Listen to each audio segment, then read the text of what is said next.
Price earnings ratio यानी कि PE ratio एक रिलेशनशिप होता है between companies stock price and earnings पर शेयर यानी कि ईपीएस के बीच। फॉर्मूला है इसका market price of share divided by earnings पर शेयर। वेल, पीई रेशियो का मतलब होता है कि जब आप स्टॉक के प्राइस को लेते हो और उसको डिवाइड कर देते हो अर्निंग्स पर शेयर से यानी कि ईपीएस से। नाउ ईपीएस को कैलकुलेट करने के लिए आपको कंपनी के रेवेन्यू में से कंपनी के सभी एक्सपेंसेस, इंटरेस्ट पेमेंट्स और टैक्स को माइनस करना होता है और इस नंबर को डिवाइड करना होता है टोटल नंबर ऑफ शेयर्स से। जो आपको फाइनल नंबर मिलता है वो होता है ईपीएस। तो अगर आप ये जानने के लिए क्यूरियस हैं कि क्या म्यूचुअल फंड्स का पीई रेशियो इंपॉर्टेंट होता है, देन प्लीज कीप वॉचिंग। लेकिन आगे बढ़ने से पहले प्लीज सब्सक्राइब बटन को हिट कर दीजिएगा और वीडियो को लाइक भी कर दीजिएगा अगर अब तक नहीं किया है तो, क्योंकि हम क्वालिटी कंटेंट पोस्ट करते रहते हैं पर्सनल फाइनेंस और इन्वेस्टिंग के ऊपर, जिससे कि आप वेल्थ बिल्ड कर सकें।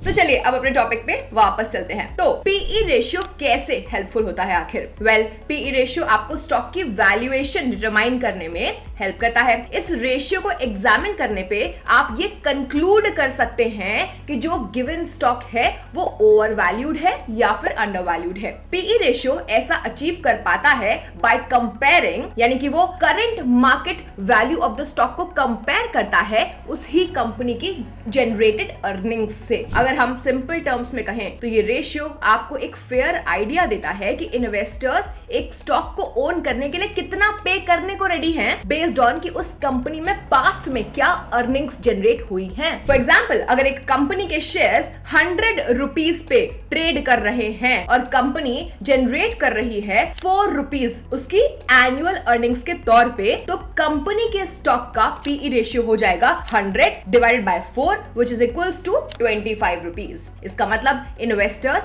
कंपनी की अर्निंग का 1 रुपए पाने के लिए 25 रुपीज पे कर रहे हैं। जी हाँ, तो किसी स्टॉक के लिए एक अच्छा पीई रेशियो क्या होता है? एक अच्छा पीई रेशियो यानी कि एक गुड पीई रेशियो ऐसा नहीं है कि एक हाई रेशियो ही अच्छा होता है या फिर लो रेशियो अच्छा नहीं होता है। सो मार्केट का एवरेज पीई रेशियो अगर करेंटली रेंज कर रहा है फ्रॉम 20 to 25, तो एक हायर पीई रेशियो जो उसके ऊपर का होगा उसे बैड कंसिडर किया जाएगा। वहीं एक लोअर पीई रेशियो यानी कि इस मार्केट एवरेज पीई रेशियो से एक लोअर पीई रेशियो अच्छा कंसिडर किया जाएगा, यानी कि बेटर कंसिडर किया जाएगा। हाउएवर, क्या PE ratio of mutual funds भी पीई रेशियो ऑफ स्टॉक्स की तरह ही होता है? Are these the same? देखिए, किसी कंपनी के लिए एक पीई रेशियो ये बताता है कि इन्वेस्टर्स 1 रुपए की अर्निंग के लिए कितना पे करने के लिए विलिंग है, यानी कि कितना पे करने के लिए तैयार है। फॉर एग्जाम्पल, कुछ शेयर्स का एक हायर पीई रेशियो होता है कंपेयर टू अदर्स, राइट? इसका मतलब ये है कि investors profits of the company में फास्टर ग्रोथ एक्सपेक्ट कर रहे हैं और आज वो इसके लिए यानी कि एक शेयर के लिए ज्यादा पे करने के लिए भी रेडी है। तो ऐसे स्टॉक्स को ग्रोथ स्टॉक्स कहा जाता है, ठीक है? हाउएवर, कुछ स्टॉक्स का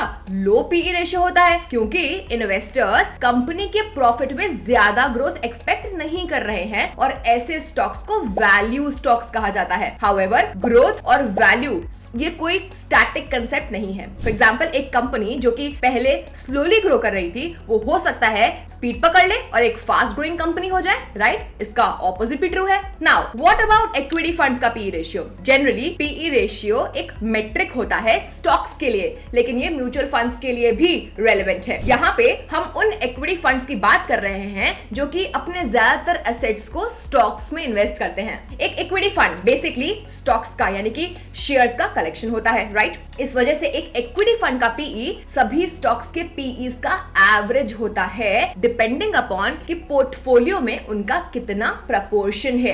एक इक्विटी फंड का पीई उस पोर्टफोलियो में जितने भी स्टॉक्स हैं उनके इंडिविजुअल पीई का वेटेड एवरेज होता है। PE of a mutual fund is equals to weighted market cap of stock holdings divided by the stock earnings. Typically जो फंड्स एक ग्रोथ स्टाइल ऑफ इन्वेस्टिंग को फॉलो करते हैं उनका एक हायर पीई रेशियो होता है, while the ones जो वैल्यू ओरिएंटेड होते हैं या फिर एक कॉन्ट्रेरियन स्टाइल ऑफ इन्वेस्टिंग को फॉलो करते हैं उनका ज्यादातर मॉडरेट पीई रेशियो होता है। नाउ क्योंकि इक्विटी फंड का पोर्टफोलियो चेंज होता रहता है यानी कि स्टॉक्स रेगुलरली ही बाय एंड सोल्ड होते रहते हैं पोर्टफोलियो में से, इस वजह से इक्विटी फंड का पीई भी चेंज होता रहता है। हेंस एक इक्विटी फंड का पीई उस पोर्टफोलियो के स्टॉक्स के ग्रोथ प्रोस्पेक्ट को रिप्रेजेंट नहीं कर पाएगा। फॉर एग्जाम्पल, फंड मैनेजर हो सकता है कुछ उन स्टॉक्स को सेल कर दे जिनका हाई पीई रेशियो होगा और इस वजह से इक्विटी फंड का पीई रेशियो डाउन चला जाएगा। हाउएवर, हो सकता है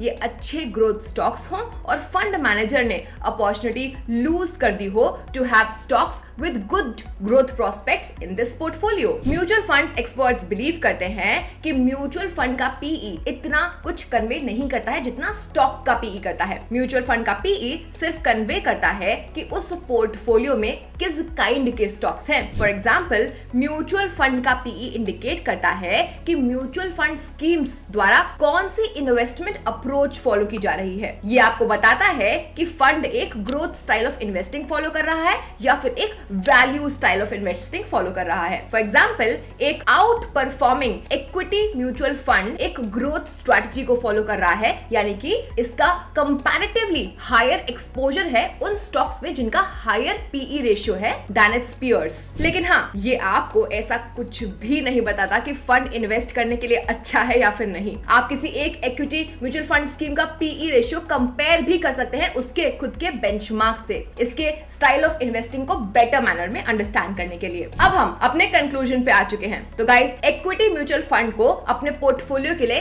सिलेक्ट करना इस बात पे डिपेंड करेगा कि आपका रिस्क टॉलरेंस क्या है, आपका टाइम होराइजन क्या है, इक्विटी फंड्स का ट्रैक रिकॉर्ड ऑफ परफॉर्मेंस क्या है, क्या वो फंड कंसिस्टेंटली एक पर्टिकुलर इन्वेस्टमेंट स्ट्रेटजी को फॉलो कर रहा है इन लाइन विद जो उसका मैंडेट था, एंड पोर्टफोलियो की क्वालिटी और कंसिस्टेंसी क्या है वेरियस मार्केट साइकिल्स के अक्रॉस। हाउएवर, आप इक्विटी फंड के पीई रेशियो को स्टडी कर सकते हैं इसके दूसरे वाइटल पैरामीटर्स के साथ साथ, जिससे कि आप फंड को बेहतर तरीके से अंडरस्टैंड कर पाएं। So once you have been able to zero in on a narrow list of equity funds, यानी कि ये सब रिसर्च करने के बाद आप एक ऐसे ही फंड्स की नैरो लिस्ट क्रिएट कर चुके होंगे, तब आप इन फंड्स के वैल्यूएशन रेशियो को रेफर कर लेना, लाइक पीई रेशियो को, और इस तरह से आप अपने पोर्टफोलियो में कुछ स्टाइल डाइवर्सिटी ला सकते हैं। देखिए, इंडेक्स फंड तो स्टॉक मार्केट्स को मिमिक करता ही है और इस वजह से उनके प्राइसेस ये रिप्रेजेंट करते हैं कि स्टॉक मार्केट का स्टेट ओवर वैल्यूएशन का चल रहा है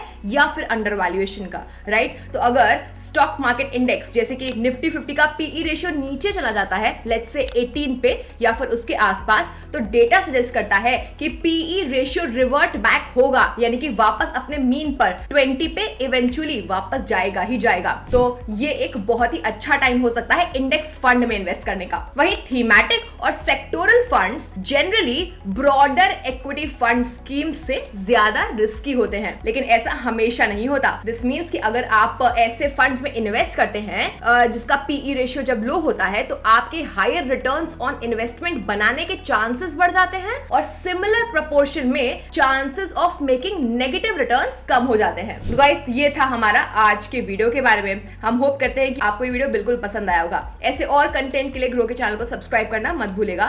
थैंक यू फॉर वॉचिंग। मिलते हैं नेक्स्ट वीडियो में। Bye bye.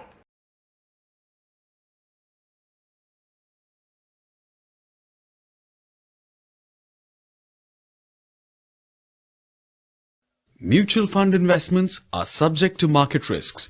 Read all scheme-related documents carefully.